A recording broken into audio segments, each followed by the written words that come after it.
Hello, and welcome to Take 5, an inventory series, where we analyze the healthcare supply chain news of the day to produce a report of just what you need to know. I'm Alex Diamond, and I know exactly the number you're thinking of right now. It's 5. Or it should be. If it isn't, maybe my guest this week, machine learning whiz Brandon Burris, can tell me how we can predict the unpredictable, like the current coronavirus crisis. It can take years to figure out what things matter the most to a given problem or a given question. I can give you an example of that. It's not in the healthcare industry, but it goes with this idea that everybody with AI ML is like, oh, I should just point it at the stock market, right? I mean, if this stuff is so good, then I can just feed it a bunch of historical stock data, and I should be able to make millions of dollars off of it. And that's a complete misunderstanding of the way that AI ML works. In fact, I've worked on some of those problems, and one of the very first ones we worked on, we started with 150 different indicators, different inputs into this model, right? And you start to figure out over time that really only about 10 or 15 of those indicators matter, right? Because some things have a high correlation with a given solution, right? I want this answer out of it. Other things have a very low correlation to them.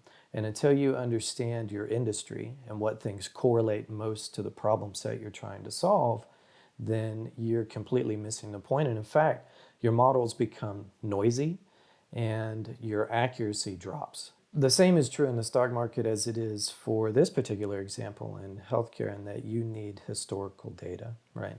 Your model can't anticipate something that it has never seen before, that is this far outside of the norms that it can predict, right? So there is this kind of threshold that says, I have anomalies that exist outside of this threshold, and I don't necessarily know how to predict upon those. And so with, say, the stock market, you've got years and years, decades of data, where you have crashes in 2008, you have crashes in 99, 2000. And there are certain things, indicators and patterns that emerge from those that you can then predict upon, right? So in healthcare, with the current situation that we're in, there is little to no reference historically to anything similar to this, right?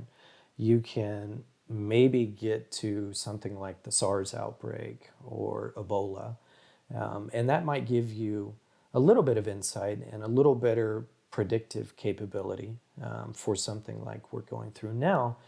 But this data and what we're collecting today is actually going to be valuable and informative for models as we continue to train them to predict the next cycle, right? So if we think of first wave, second wave, and then potentially annual cycles for diseases and for issues and episodes that we're currently in, what we're collecting right now will help to inform our predictive capability for those upcoming episodes and cycles. So it's actually one of the things that we need to be focused on in healthcare and as a tech community, is gathering as much data as we can right now, right?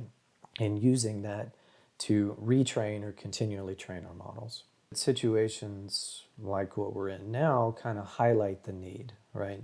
Prior to this, it might have been, oh, well, something like that's not going to happen. It's not really as important that we get this research and development done because, we're doing okay. We don't see anything on the horizon. These types of episodes help to break that inertia, to where people or overcome that inertia, where groups start to understand, look, we're not going to do this internally. We're a hospital organization. We have our plate is 100% full, so we're going to rely on partners, technology partners, to develop this kind of technology. And in order to develop that kind of technology, there has to be an understanding that data has to be shared. That's all the time we have for this week, and though we will have Brandon back, next week we'll get updates from healthcare executive Shane Pratt about the state of supply chain stability. Take 5 is a production of Z5 Inventory. To check out all of our sources and resources for this episode and more, visit z5inventory.com. That's the letter Z, the number 5, and the word inventory.com.